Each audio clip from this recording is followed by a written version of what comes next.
नमस्कार साथियों, Rajasthan jet classes के ऑनलाइन प्लेटफॉर्म पे आपका हार्दिक अभिनंदन है, स्वागत है। और आज पहले तो सभी को राधे राधे। ठीक है, और आज उसी क्वेश्चन की श्रृंखला को अपन आगे बढ़ाएंगे। और आज भी बहुत अच्छे अच्छे क्वेश्चन लेके आया हूँ। कंसेप्चुअल क्वेश्चन भी बहुत सारे क्वेश्चन मिलेंगे आपको, कुछ सीखने को भी मिलेगा। जहाँ से अक्सर क्वेश्चन बनते हैं मैं अक्सर वहीं से क्वेश्चन उठाने की कोशिश करता हूँ। आगे क्या पैटर्न ले सकता है पेपर वाला, तो उसी हिसाब से मैं पेपर को सेट करता हूँ। ठीक है, अब कुछ बच्चे हैं तो उनको ये भी लगता होगा कि थोड़ा सा पेपर इजी है, मतलब जैसे भी ये सोल्व कराते हैं थोड़ा इजी टाइप के क्वेश्चन होते हैं। ध्यान रखना, अगर ये आपको इजी लग रहे हैं तो ये समझना आपकी तैयारी अच्छी है, और अगर आपको इजी नहीं लग रहे तो आपको पढ़ने की आवश्यकता है। ठीक है, बढ़ेंगे एक क्वेश्चन की ओर। तो पहला आज का क्वेश्चन है कि निम्न में से नकदी फसल, निम्न में से नकदी फसल है कौन सी है? मक्का, कपास, रिंजका, चना। तो पहले तो अपन को ये पता होनी चाहिए कि नकदी फसल बोलते किसे हैं। ध्यान रखना, वे फसलें होती है जिनको अपना लंबे समय तक स्टोर नहीं रख सकते। क्या नहीं कर सकते? उसका लंबे समय तक भंडारण नहीं कर सकते हैं। तो ध्यान रखना, यहाँ पे जो नकदी फसल के बारे में पूछा तो वो उसका आंसर क्या आ जाएगा? कपास आ जाएगा, क्योंकि कपास का अपन लंबे समय तक भंडारण नहीं कर सकते। आपने देखा होगा कि कपास को अपन अगर मान लो खेत से तुड़ाई की है और तुड़ाई करने के बाद अगर भंडार भी कर देते हैं तो उसके अंदर पीलापन आ जाता है, वो खराब, उसकी गुणवत्ता को क्या कर देता है? खराब कर देता है। इस वजह से कपास को क्या लंबे समय तक इसको स्टोरेज नहीं करते हैं। और कौन सी फसल आती है नकदी फसल में? तो ध्यान रखना, नकदी फसल में गन्ना आता है, एक तो आलू आता है, तंबाकू आती है। ये कौन सी फसलों के अंतर्गत आती है? ये नकदी फसलों के अंतर्गत आती है। ठीक है, नेक्स्ट क्वेश्चन की ओर बढ़ेंगे। रोज सुप्रीम और हैप्पी एंड फ्रेंडशिप बहुत अच्छी वैरायटी है और पूछी भी जाती है। इंपॉर्टेंट क्वेश्चन है कि rose supreme and happy and friendship किस पुष्प की वैरायटी है? तो ये चीज ध्यान रखना, ये कौन से पुष्प की वैरायटी है? तो ध्यान रखना, गुलाब की है क्या? गेंदे की है क्या? ग्लेडियोलस की है क्या? गुलदाउदी की है क्या? तो ध्यान रखना, ये किसकी है? ग्लेडियोलस की है। किसकी है? ग्लेडियोलस की है। और ग्लेडियोलस से एक क्वेश्चन, एक तो ध्यान रखना, ग्लेडियोलस का प्रवर्धन पूछा जाता है। यहाँ पे किस क्या पूछा जाता है? ग्लेडियोलस का प्रवर्धन। ये भी क्वेश्चन बहुत बार पूछा जाता है। तो प्रवर्धन किससे करते हैं? घनकंद। किससे करते हैं? घनकंद। और घनकंद को क्या बोलते हैं? घनकंद या कॉर्मिक बोलते हैं। ठीक है, दूसरा इससे क्या पूछा जाता है? दूसरा जो इससे पूछा जाता है, इसकी फैमिली, कुल। तो ध्यान रखना, इसकी फैमिली क्या है? इरिडेसी। किसकी फैमिली की बात हो रही है यहाँ पे? ये बहुत इंपॉर्टेंट है, यहाँ से ग्लेडियोलस की फैमिली के बारे में भी पूछा जाता है। ठीक है, गुलदाउदी, गुलदाउदी का आपको पता होगा, फूलों की क्या बोलते हैं इसको? रानी। फूलों की रानी बोलते हैं किसको? गुलदाउदी को फूलों की रानी बोलते हैं। आंसर क्या हो जाएगा अपना? ग्लेडियोलस। नेक्स्ट क्वेश्चन है, तुषार एक उन्नत किस्म है। ध्यान रखना, तुषार के बारे में पूछा है। तुषार किस पुष्प की एक उन्नत किस्म है? तो ध्यान रखना, यहाँ पे गुलाब दे रखा है। तो आप लोगों को माइंड में जैसे पहला ऑप्शन देखा आपने गुलाब, तो क्या कर दोगे आप? तुरंत जेल है, सही हो गया। पूरे 4 के 4 नंबर मिले। और मैं आऊँगा यल है, पूरे माइनस का 1 किया है पूरा। ठीक है ना, फिर मैं बताऊंगा बेटा ये इसकी नहीं है, ये किसकी वैरायटी है? गुलाब की, ना होके सफ़ेद गुलाब की। किसकी है? सफ़ेद गुलाब की किस्म है। कौन? तुषार। ध्यान रखना, बहुत बहुत बहुत इंपॉर्टेंट है। डायरेक्टली क्वेश्चन पूछा जा सकता है कि सफ़ेद गुलाब की एक वैरायटी है, तो कौन है? तुषार है। ठीक है, नेक्स्ट क्वेश्चन की ओर बात करेंगे कि मिर्च में पर्णकुंचन, लीफ कल डिजीज रोग किसके द्वारा होता है? तो ध्यान रखना, कवक के द्वारा होता है क्या? वायरस द्वारा होता है क्या? बैक्टीरिया द्वारा होता है क्या? प्लाज्मा द्वारा होता है क्या? किसके द्वारा होता है? तो आपको ये बताना है। और बहुत इंपॉर्टेंट क्वेश्चन है, पर्णकुंचन, लीफ कल रोग है, तो ध्यान रखना ये किसके द्वारा होता है? ये होता है वायरस के द्वारा। किसके द्वारा होता है? वायरस के द्वारा होता है। अब आपको एक चीज ये बतानी है कि चलो मैंने तो बता दिया कि ये किसके द्वारा हो रहा है? वायरस के द्वारा। आपको ये बताना है कि इस रोग का वाहक कौन है? जो वायरस के द्वारा जो फैलाया जाता है, इसको फैलाने का काम कौन करता है? आपको ये कमेंट में बताना है आपको, और जल्दी सी कमेंट में बताना है आपको। पहले आपको ये नहीं कि मैंने लिख रहा हूँ और उसके बाद में आप कमेंट्स कर रहे हो देख के, वो नहीं होना चाहिए। आपको पहले कमेंट्स करना है कि इसका आंसर क्या होना चाहिए। मैं पूछ रहा हूँ इसका वाहक कौन है, मैं भी यहाँ पे लिख देता हूँ वाहक। वाहक कौन होता है इसका, जो इसको फैलाने का काम करता है वो होता है एफिड। क्या होता है, एफिड, ठीक है। इसको जो फैलाने का काम करता है वो कौन करता है, एफिड करता है, ठीक है। नेक्स्ट क्वेश्चन है, विश्व में सबसे तीखी मिर्च की किस्म कौन सी है। तो ध्यान रखना, सबसे तीखी मिर्च, ध्यान रखना ये वैरायटी है जो लिखी हुई है यहाँ पे, ये मिर्च की वैरायटी है, ठीक है ना। किसकी वैरायटी है, मिर्च की है। इन चीज़ों को भी आपको ध्यान रखने हैं। मैं अगर ऑप्शन भी ले रहा हूँ ना तो ऑप्शन भी इसी अकॉर्डिंग ले रहा हूँ कि ताकि एग्जाम के अंदर ये ऑप्शन भी आ जाता है। कहीं न कहीं मान लो मैंने 4 ऑप्शन लिए, हो सकता है कि अग्नि किस्म के बारे में पूछ ले, भास्कर किस्म के बारे में पूछ ले, ज्वाला किस्म के बारे में, कोई भी किस्म पूछ सकता है। आपको ये पता होना चाहिए कि यहाँ पे मैं बता रहा हूँ कि ये चारों वैरायटी किसकी है, मिर्च की है, ठीक है ना। विश्व में सबसे तीखी मिर्च की किस्म कौन सी है, तो ध्यान रखना ये है भूत जोलोकिया। कौन सी है, भूत जोलोकिया। ये सबसे तीखी मिर्च है, बस खाते ही काम तमाम, ठीक है। नेक्स्ट है, वानस्पतिक अनिषेक फलन किसमें पाया जाता है। वानस्पतिक अनिषेक फलन होता क्या है, बिना निषेचन के फल का निर्माण होता है, वानस्पतिक अनिषेक फलन होता है। तो ध्यान रखना किसके अंदर पाई जाती है, अमरूद के अंदर पाई जाती है क्या, बिल्कुल भी नहीं पाई जाती। अमरूद में तो बिल्कुल भी नहीं पाई जाती। केले में पाई जाती है क्या, अंगूर में पाई जाती है, उपरोक्त सभी में, तो उपरोक्त सभी में भी काट दो आप, ठीक है। तो ध्यान रखना जो वानस्पतिक अनिषेक फलन जो पाया जाता है वो मोस्टली किस में पाया जाता है, केले के अंदर पाया जाता है। आपने देखो को इसको बोलते हैं पार्थेनोकार्पी। क्या बोलते हैं, पार्थेनोकार्पी। जो अंगूर के अंदर वो होती है उसको बोलते हैं वेजिटेटिव पार्थेनोकार्पी। अंगूर में कौन सी होती है, वेजिटेटिव पार्थेनोकार्पी होती है, ठीक है। नेक्स्ट क्वेश्चन की ओर बढ़ेंगे। अंगूर का प्रसारण किया जाता है, जो अंगूर होता है अंगूर का प्रसारण, व्यावसायिक प्रवर्धन की बात हो रही है यहाँ पे, तो किसके द्वारा किया जाता है। ये क्वेश्चन भी काफी बार पूछ लिया जाता है। तो ध्यान रखना, आपने देखा होगा कि हार्डवुड कटिंग के लिए लेते हैं, ठीक है ना। लास्ट वाला क्या, हार्डवुड कटिंग, कटिंग ऑप्शन के अंदर आ रहा है ना, कटिंग तो यही आंसर क्या हो जाएगा, राइट हो जाएगा। और कटिंग नहीं देके वो क्या दे सकता है, कलम। क्या देगा, कलम, जे वाला कलम, ठीक है ना, ये दे सकता है, ठीक है। कटिंग नहीं देगा तो क्या दे देगा, हिंदी में कलम दे देगा, ठीक है। आपको कैसे भी दे, हिंदी इंग्लिश कैसे भी दे, आपको पता होनी चाहिए कि अंगूर का प्रसारण किसके द्वारा किया जाता है, कलम या कटिंग के द्वारा। नेक्स्ट क्वेश्चन है, केले के अवांछित शकर्स को हटाना। बहुत इंपॉर्टेंट है ये जो प्रश्न है कि केले के अवांछित शकर्स को हटाना क्या कहलाता है, डिनेवलिंग कहलाता है क्या, डिस्करिंग कहलाता है क्या, मेटोकिंग कहलाता है क्या, प्रोपिंग कहलाता है क्या, क्या होता है। अवांछित जो शकर्स होते हैं उनको हटाना। तो ध्यान रखना एक चीज, जो केले की जो अवांछित शकर्स हटाते हैं ना उसको बोलते हैं बेटा डिस्करिंग। क्या बोलेंगे, डिस्करिंग बोलेंगे, ठीक है ना। डिनेवलिंग क्या होता है, डिनेवलिंग ये भी एक केले से संबंधित है। और आपको ये चारों क्रियाएं है, ये चारों क्रियाएं केले से संबंधित है। आपको ये पता होना चाहिए एग्जामिनर कैसे देगा, इनसे अगर कोई क्वेश्चन देगा तो वो दे देगा कि निम्न में से केले से संबंधित क्रियाएं है, यह दे देगा कि डिस्करिंग का संबंध किस फल से है, ठीक है ना। वो कैसे भी क्वेश्चन को घुमा के तोड़ मरोड़ कैसे भी करके वो क्वेश्चन को क्या कर सकता है, दे सकता है कि मेटोकिंग की क्रिया किस फल से संबंधित है, वो कैसे भी दे देगा, ठीक है ना। तो डिनेवलिंग क्या होता है, केले के नर पुष्प को हटाना, नर पुष्प को हटाना क्या कहलाता है, डिनेवलिंग, ठीक है ना।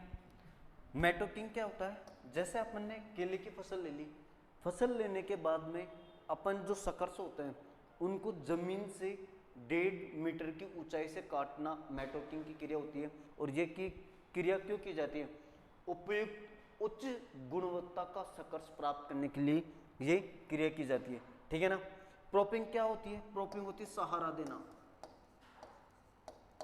सहारा देना, सहारा देना मतलब केले को गिरने से बचाने के लिए क्या दिया जाता है, सहारा दिया जाता है। और मेटोकिंग आप लिख लेना थोड़ा सा कि केले की फसल की कटाई के पश्चात में, ठीक है, अपन ने तुड़ाई कर ली मान लो केले की, जब फिर वो पौधा खड़ा रहता है ना उसको जमीन से 1.5 मीटर की ऊंचाई से क्या कर देते हैं, काट देते हैं, ठीक है ना। और क्यों करते हैं उसका भी रीजन है, उच्च गुणवत्ता वाला सा कर्ज प्राप्त करने के लिए। ठीक है, नेक्स्ट क्वेश्चन है, देसी गुलाब के पुष्प में सुगंधित तेल की मात्रा कितनी होती है? 2.5% होती है, 24% होती है, 0.04% होती है, 7% होती है। तो ध्यान रखना, सिंपल सा है, 0.04% होती है। बहुत इंपॉर्टेंट है, एग्रीकल्चर सुपरवाइजर 2012 के पेपर में ये क्वेश्चन आया था, बीकानेर ने पेपर लिया था। ठीक है, नेक्स्ट क्वेश्चन है, ब्लांचिंग से आप क्या समझते हैं? ब्लांचिंग एक आवश्यक क्रिया होती है। ठीक है, जब फलों को प्रिजर्व करने के लिए जब उनको तैयार किया जाता है तब ये ब्लांचिंग की क्रिया की जाती है। ठीक है ना, तो क्या है, सब्जियों को 2 से 5 मिनट तक चीनी के घोल में, किसके घोल में? चीनी के घोल में उबालना ब्लांचिंग कहलाता है क्या? सब्जियों को 2 से 5 मिनट तक गर्म पानी में उबालना, सब्जियों में 30 मिनट तक नमक के पानी के घोल में उबालना, सभी सही है। तो एक चीज ध्यान रखना, जब ब्लांचिंग की क्रिया करते हैं ना, ब्लांचिंग की क्रिया करते हैं केवल इस वजह से करते हैं कि जो फलों के ऊपर जो गंदगी लगी हुई होती है या वेजिटेबल्स, कोई भी फल को उबालते हैं उनके ऊपर जितनी भी गंदगी होती है ना, वो केवल क्या आ जाए, ऊपर की तरफ आ जाए, बस यही मकसद होता है। तो ध्यान रखना, ओनली क्या करते हैं, सब्जी को 2 से 5 मिनट तक गर्म पानी में उबालते हैं। ऑप्शन नंबर बी इस राइट आंसर हो जाएगा इसका। ठीक है, आप भी जैसे ही क्वेश्चन आए तो क्वेश्चन को स्टॉप करके उसका आंसर देने की कोशिश किया करो। ठीक है, नेक्स्ट क्वेश्चन, निम्न में से कौन सी सिंचाई की विधि ऊंची नीची मतलब ऊबड़ खाबड़ जो जमीन होती है ना उनके लिए सबसे उपयुक्त है? प्रवाह विधि होती है क्या? बिल्कुल भी नहीं होती। और प्रवाह विधि का उपयोग सर्वाधिक कौन सी फसल में करते हैं? धान में। प्रवाह विधि, फ्लोडिंग मेथड, धान में करते हैं। क्यारी विधि होती है क्या? कूड़ विधि होती है क्या? ड्रिप विधि होती है क्या? ध्यान रखना, कौन सी विधि का उपयोग करते हैं? वो है ड्रिप विधि। कौन सी विधि है? ड्रिप विधि। ऊबड़ खाबड़ क्षेत्रों के अंदर क्या करते हैं? ड्रिप विधि का उपयोग करते हैं। ठीक है, क्वेश्चन 92, ज्वार, सरसों, धान और मटर की फसल चक्र गहनता ज्ञात कीजिए। अभी ये क्वेश्चन है, ये कंसेप्चुअल है। आप इस क्वेश्चन को तभी सही कर सकते हो जब आपको एक्चुअल में पता हो कैसे होगा ये क्वेश्चन। ये क्रॉप रोटेशन के अंदर गत आता है।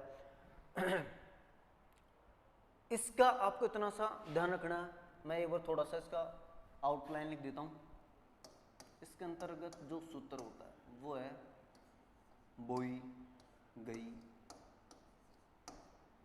फसलों की संख्या, फसलों की संख्या बटे आवर्तन वर्ष।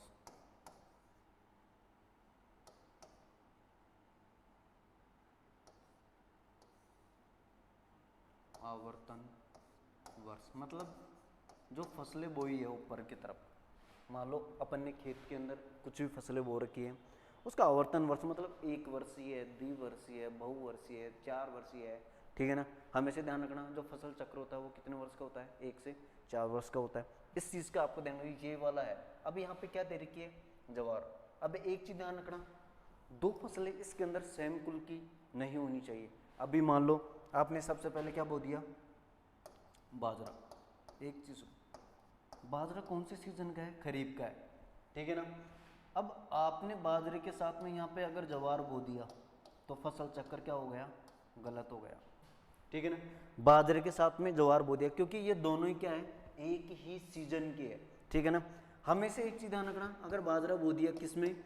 खरीफ सीजन में बाजरा, तो बाजरा बोने के बाद में अपन जो दूसरी फसल लेंगे वो रबी सीजन के अंदर लेंगे।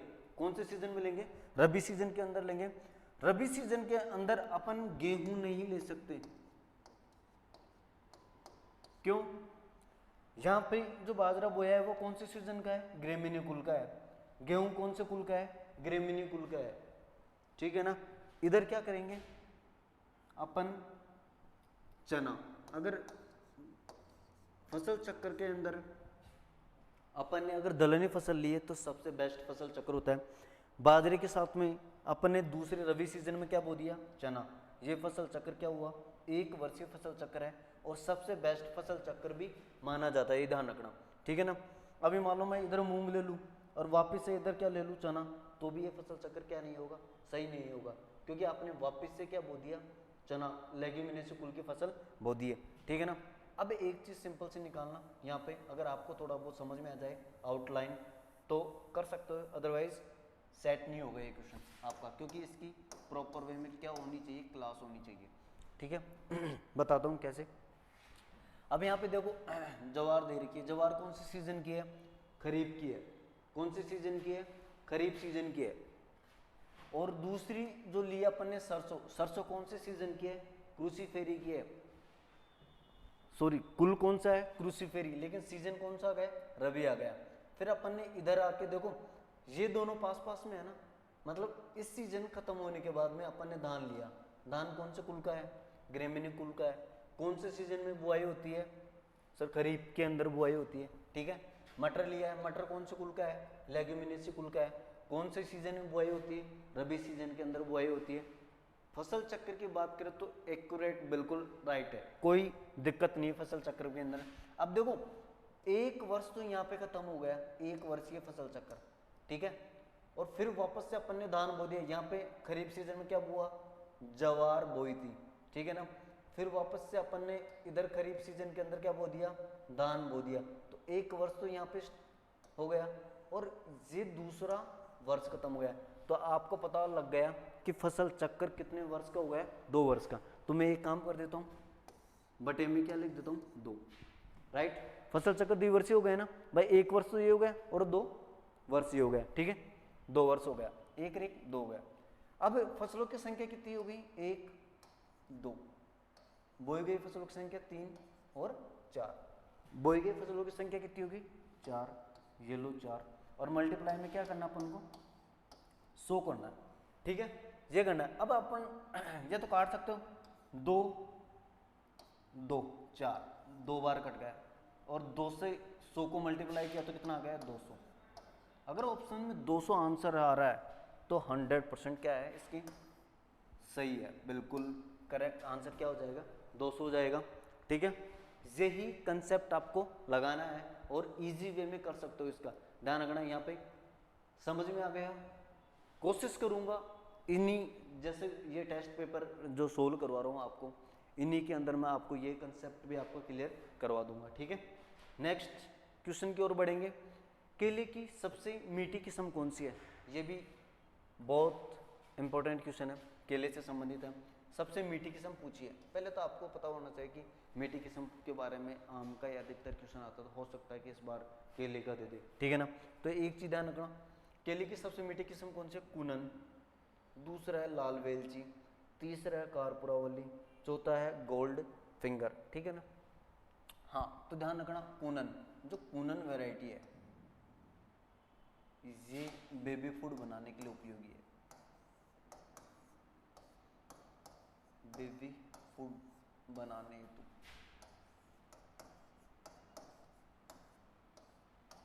कौन सा फूड बनाते हैं, इसे बच्चों के लिए फूड बनाया जाता है, ठीक है ना। लाल वेलची, केले के लाल छिलके हेतु, लाल छिलका वाली किस्म है कौन सी, लाल वेलची, नाम में ही आ रहा है लाल, ठीक है। कारपुरावली केले की सबसे मीठी किस्म है। गोल्ड फिंगर, गोल्ड फिंगर क्या है, केले की चतुर्गुणित किस्म है।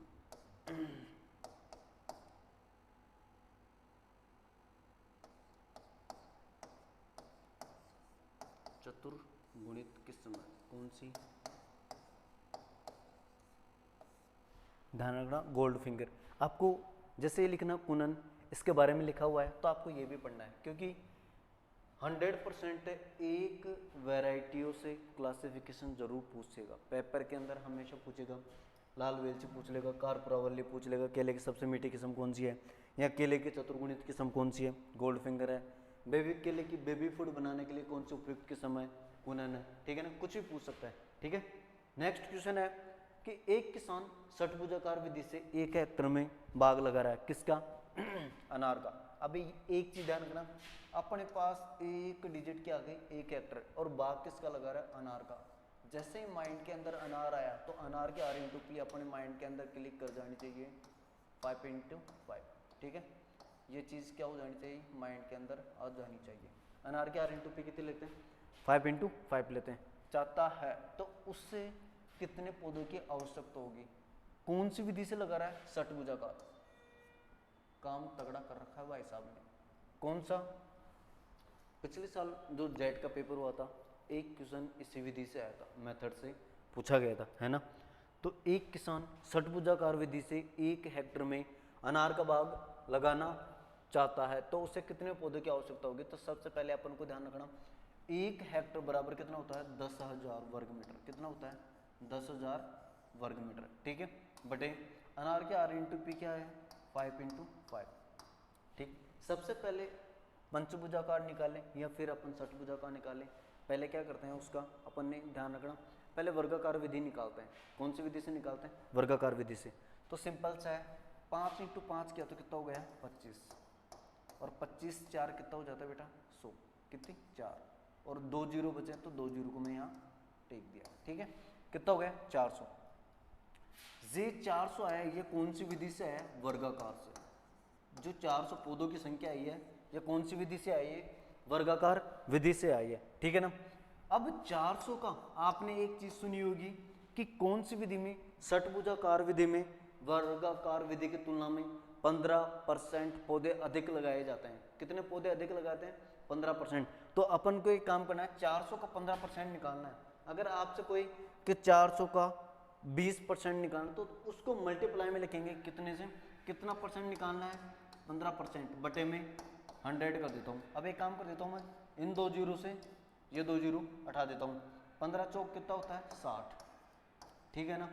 प्लस वर्गाकार में कितने थे 400, बराबर में कितना आ जाएगा, 460 आ जाएगा।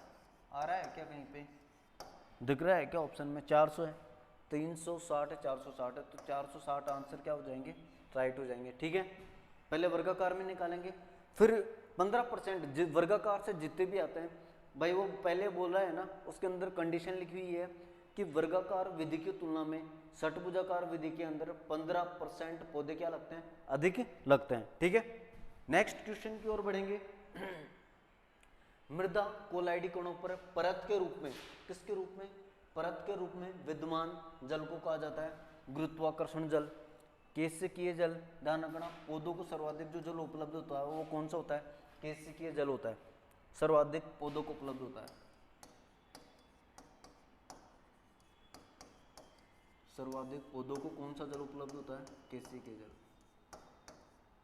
पौधों को उपलब्ध जल।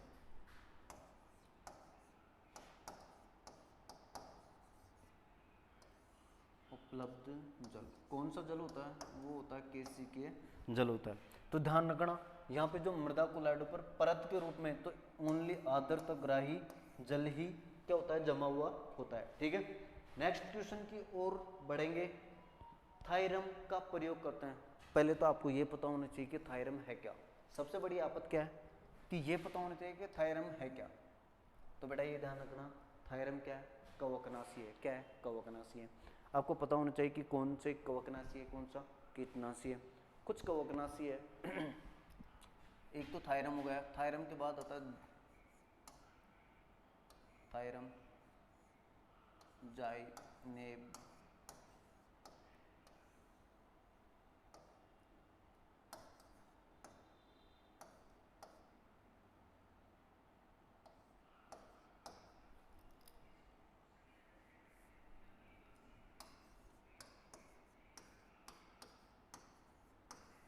एक आता है बरगंडी मिश्रण।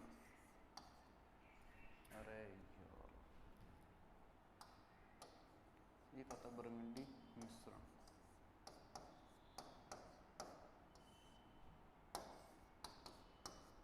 एक आता है बोर्डो मिश्रण,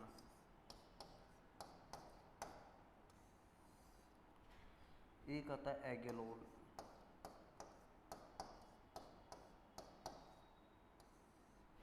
एक आता है डाइथेन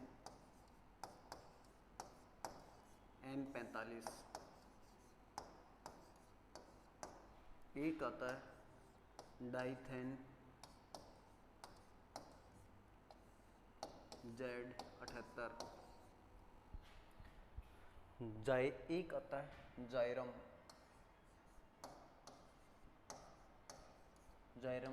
जायनेब, बरगंडी मिश्रण, बोडो मिश्रण, Agallol, Dithane M45, Dithane Z78, thiram, Agallol आएगा। ठीक है, ये कुछ क्या है, ये कवकनाशी है। ठीक है ना, जो कवक से संबंधित जो रोग होते हैं उनका क्या करते हैं, निवारण करते हैं। तो सिंपल सा है, कीटनाशियों के लिए तो कीटनाशियों को तो काम करेंगे नहीं, ठीक है, क्योंकि कीटनाशी से संबंधित रोग होता है उनका इलाज कौन करेगा, कीटनाशक करेगा। खरपतवारनाशी, हर्बिसाइड तो वैसे भी नहीं होगा। कवक जनित रोगों के नियंत्रण हेतु, वेरी गुड, ऑप्शन नंबर 3 क्या हो जाएगा, राइट हो जाएगा। आपको ये लिख लेना है, जायरम, जायनेब, बरगंडी मिश्रण, बोर्डो मिश्रण, Agallol, Dithane M45, Dithane Z78, ये कुछ क्या है, कवकनाशी है। ठीक है, पूछा भी जा सकता है कि निम्न में से कौन सा कवकनाशी नहीं है। अरहर के 1 हेक्टेयर में लगभग कितने पौधों की आवश्यकता होगी, तो ध्यान रखना, जो अरहर की फसल होती है, एक तो अरहर की फसल के बारे में आपको ये पता होना चाहिए कि अरहर द्विवर्षीय है या बहुवर्षीय है। तो ध्यान रखना, अरहर है वो द्विवर्षीय फसल चक्र के अंतर्गत आती है। अभी मैंने जैसे अभी वो एक वो लिया था, जो फसल चक्र गेंदा निकाली थी, मान लो मैंने यहाँ पे अरहर ले लिया, क्या ले लिया, अरहर, ठीक है, और दूसरी फसल मैंने अरहर के साथ में क्या बो दिया, सरसों, अरहर के साथ में क्या बो दिया, सरसों। अब आप मेरे को कमेंट बॉक्स के अंदर जे फसल चक्र के आवर्तन गहनता निकाल के बताएंगे कितना आंसर होगा इसका। ठीक है ना, जे आप निकाल के बता देना, कोई भी बच्चा अगर निकाल के बता देगा तो मैं ये समझ लूँगा उसके 50% ये समझ में आ चुका है। ठीक है, अरहर और सरसों का। ठीक है, यहाँ पे क्या दिया है, अरहर के 1 हेक्टेयर में लगभग कितने पौधों की आवश्यकता होगी, तो ध्यान रखना 75,000, कितने, 75,000 पौधों की आवश्यकता होगी। नेक्स्ट है, प्याज में बोल्टिंग प्रक्रम का संबंध क्या होता है, प्याज बनना, प्याज का बीज बनना, पुष्प डंठल का निकलना, उपरोक्त सभी। तो ध्यान रखना, जो बोल्टिंग की क्रिया होती है इसके अंदर क्या होता है, पुष्प का डंठल निकलता है। ठीक है, ऑप्शन नंबर 3 क्या हो जाएगा, राइट आंसर हो जाएगा। नेक्स्ट क्वेश्चन है कि शुष्क खेती में पौधों की संख्या सिंचित की तुलना में होनी चाहिए। भाई सिंपल सी बात है, एक तो अपन मान लो एक ऐसा खेत है जिसके अंदर सिंचाई कर रहे हैं, और एक ऐसा खेत है जो वर्षा पे ही क्या है, आधारित है। ठीक है ना, तो जो शुष्क खेती में जो जिन पौधों में करते हैं या खेत के अंदर करते हैं शुष्क खेती, तो उनके लिए किसकी मात्रा अधिक होनी चाहिए, पौधों की संख्या अधिक होनी चाहिए क्या, या कम होनी चाहिए क्या, या बराबर होनी चाहिए क्या, या दोगुनी होनी चाहिए। तो एक चीज ध्यान रखना, शुष्क खेती के अंदर जो पौधे हुए हैं पहले ही उनको तो पानी की कमी है, आवश्यक पोषक तत्वों की कमी है, क्यों, शुष्क है इस वजह से। तो अगर ज़्यादा पौधे होंगे तो फिर तो जितने पौधों को उपज होनी चाहिए वो भी नहीं होगी, क्यों, उनका पानी, प्रकाश, जितनी भी आवश्यक पोषक तत्व सारों का क्या हो जाएगा, बंटवारा हो जाएगा।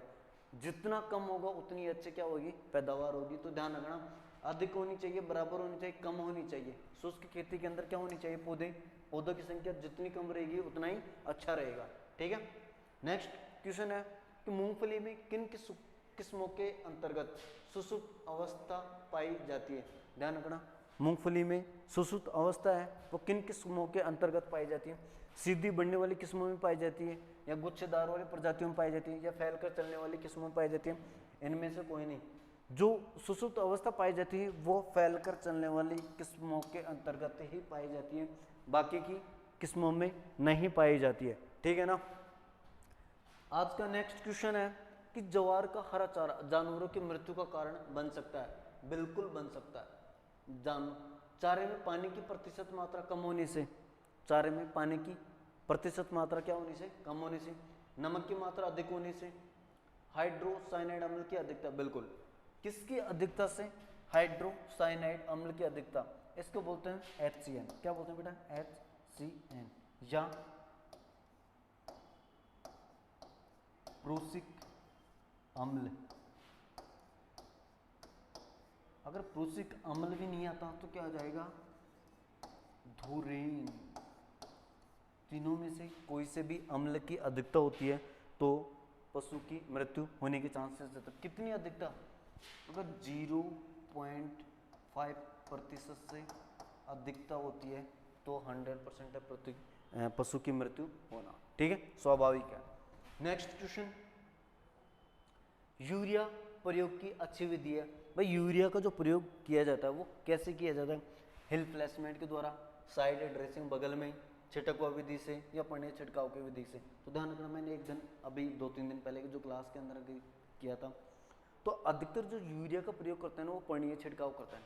क्या करते हैं? पणीय छिड़काव करते हैं। तो आंसर क्या आ जाएगा? ऑप्शन नंबर 4, पणीय छिड़काव के द्वारा सबसे उपयुक्त होता है। नेक्स्ट है, हवा एवं जल द्वारा मिलने वाले पौधों के लिए आवश्यक पोषक तत्व।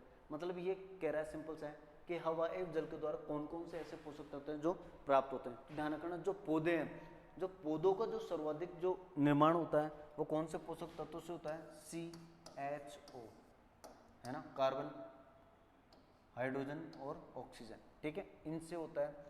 और जो पौधे का जो सर्वाधिक निर्माण के अंदर जो योगदान होता है वो किसका होता है? कार्बन का। जो पौधे के निर्माण में सर्वाधिक निर्माण होता है, जो पौधे के योगदान होता है वो किसका होता है? कार्बन का होता है, ठीक है ना। तो इस ऑप्शन के अंदर तो सारे हैं, हाइड्रोजन भी है, ऑक्सीजन भी है, कार्बन भी है, तो उपरोक्त सभी आंसर हो जाएगा। इसका क्या हो जाएगा? उपरोक्त सभी आंसर हो जाएगा। नेक्स्ट है, म्यूरेट ऑफ पोटाश में पोटेशियम की मात्रा होती है। म्यूरेट ऑफ पोटाश, इसको बोलते हैं MOP। क्या बोलेंगे?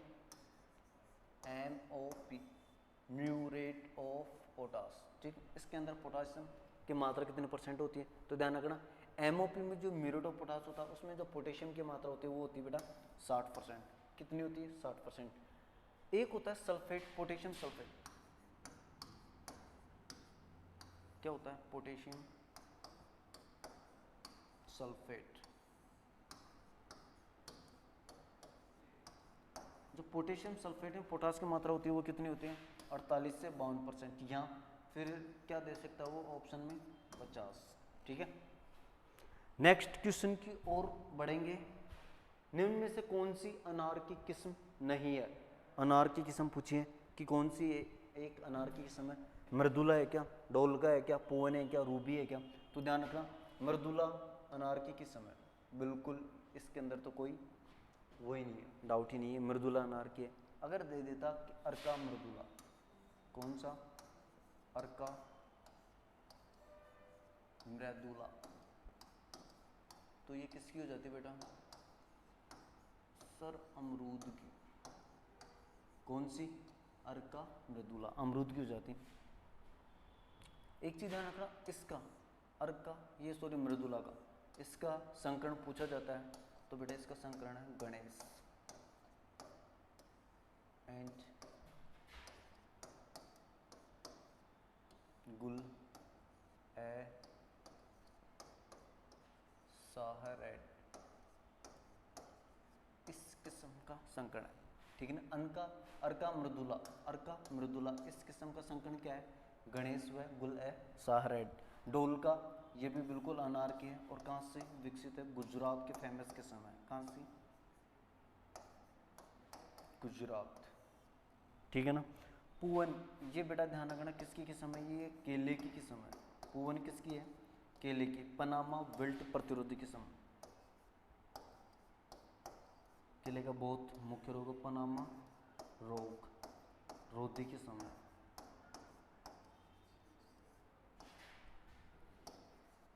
पनामा रोग रोधी किस्म है, कौन सी? पूवन। तो आंसर अपन को मिल गया रूबी, ये अनार की वैरायटी है और ये IIHR, इसको बोलते हैं बेटा Indian institute of horticulture research. ये कहाँ पे स्थित है? हैसरगट्टा, बेंगलोर में। कहाँ स्थित है? बेंगलोर, हैसरगट्टा बेंगलोर में स्थित। ये आपको इनकी पूरी डिटेल आपको पता होनी चाहिए, ठीक है ना। रूबी किस्म कहाँ से निकाली गई है? IIHR, हैसरगट्टा बेंगलोर से निकाली गई है। पूवन किसकी वैरायटी? केले की। पनामा रोग रोधी है। डोलका गुजरात का मुख्य किस्म है। मृदुला अनार की किस्म है जो गणेश एंड गुल है साहरेट के संकरण से निकाली गई है। नेक्स्ट है यूरिया में नाइट्रोजन किस रूप में पाई जाती है, ये भी बहुत इंपॉर्टेंट क्वेश्चन है। जो यूरिया में है वो नाइट्रोजन है वो किस रूप में पाई जाती है, तो एमाइड के रूप में पाई जाती है। किस रूप में, एमाइड। तो ध्यान रखना, और एक चीज ध्यान रखना, नाइट्रोजन जो नाइट्रेट है, पौधों को नाइट्रोजन सर्वाधिक रूप से किस रूप में प्राप्त होता है, तो नाइट्रेट के रूप में। नाइट्रेट पौधे सर्वाधिक रूप से इस रूप में ग्रहण करते हैं नाइट्रोजन को, पौधे, लिख देता हूं ये बहुत इंपॉर्टेंट है, ये पूछा भी जाता है, पौधे नाइट्रोजन को लिख देता हूँ, है ना, नाइट्रोजन को सर्वाधिक रूप से, ये इंपॉर्टेंट क्वेश्चन है इस वजह से इसको मैं लिख रहा हूँ, है ना,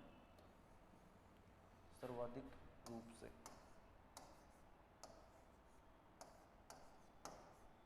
नाइट्रेट के रूप में लेते हैं, नाइट्रेट के रूप में ग्रहण करते हैं, ठीक है। अमोनिया, जितनी भी जलीय फसलें होती है जैसे धान, जूट, ये फसलें होती है, ये नाइट्रोजन को अमोनिया के रूप में या अमोनियम के रूप में लेती है, ठीक है। नेक्स्ट क्वेश्चन है, फव्वारा सिंचाई विधि की जल उपयोग दक्षता कितनी होती है, तो फव्वारा होती है तो जो 90 से 95% होती है, ये किसकी होती है, ड्रिप विधि की, बूंद बूंद सिंचाई विधि, है ना, ड्रिप विधि की। और फव्वारे वाले की कितनी होती है, 70 से 75% होती है, ठीक है।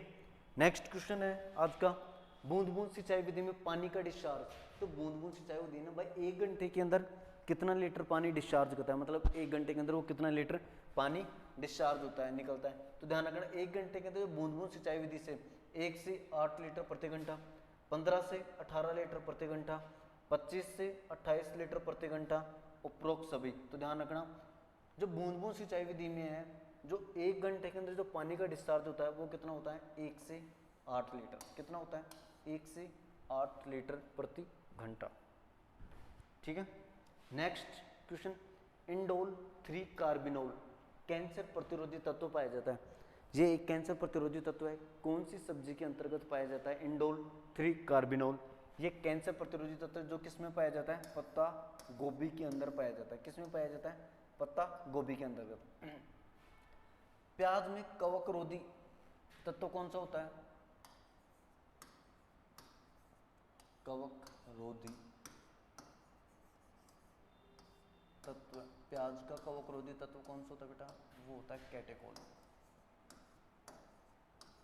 कैटेकोल, ठीक है ना। प्याज में अगर चरपराहट की बात करूं तो किसके कारण होता है, एलाइल प्रोपाइल डाई सल्फाइड के कारण, किसके कारण होता है, चरपराहट एलाइल प्रोपाइल डाई सल्फाइड के कारण। अच्छा, बैंगन में कड़वापन किसके कारण होता है, आपको कमेंट में करके बताना है, कमेंट में बताना कि बैंगन में जो कड़वापन होता है वो किसके कारण होता है, ठीक है ना। आपको आता है तो ठीक है, नहीं तो बता देता हूँ, सोले सिड्डीन के कारण होता है, किसके कारण होता है, सोले सिड्डीन के कारण होता है। मूली में चरपराहट किसके कारण होता है, आइसोथायोसाइनेट के कारण, मूली में चरपराहट थायोसाइनेट या आइसोथायोसाइनेट के कारण, आइसोथायोसाइनेट,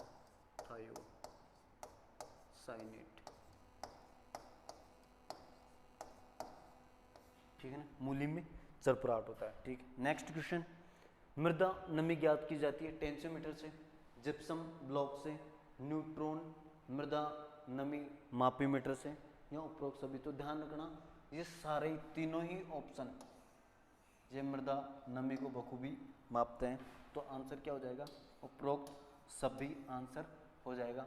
आज के लिए इतना ही था, मिलेंगे फिर नए क्वेश्चनों के साथ में, और अच्छे से तैयारी करते रहो, जितना हो सके उतना आपको एक बार रिवीजन जरूर करना, 100%। आपने चाहे कितना ही पढ़ा हो, लेकिन एक बार रिवीजन जरूर करना। एग्जाम से पहले कितना भी पढ़ा दिया आपको, उसका 100%, एक चीज़ कहूँगा बार बार, आपको रिवीजन करना। और सभी से रिक्वेस्ट करता हूँ, जितनी ज़्यादा हो सके नेगेटिव को स्किप करना सीख लो, गारंटी के साथ कह रहा हूँ। भाग भाग के सिलेक्शन होगा आपका, भाग भाग कर, बस इतना सा काम कर लेना है, नेगेटिव को कंट्रोल कर लेना, नेगेटिव के लिए आपके हाथों में हथकड़ी लगा लेना। इतना बता देता हूँ, आपको सिलेक्शन की गारंटी के साथ करूँ, उस मोड़ तक पहुँच जाओगे जहाँ आप जाना चाहते हो। ठीक है, मिलेंगे नए क्वेश्चनों के साथ में, तब तक के लिए जय श्री श्याम, राधे राधे।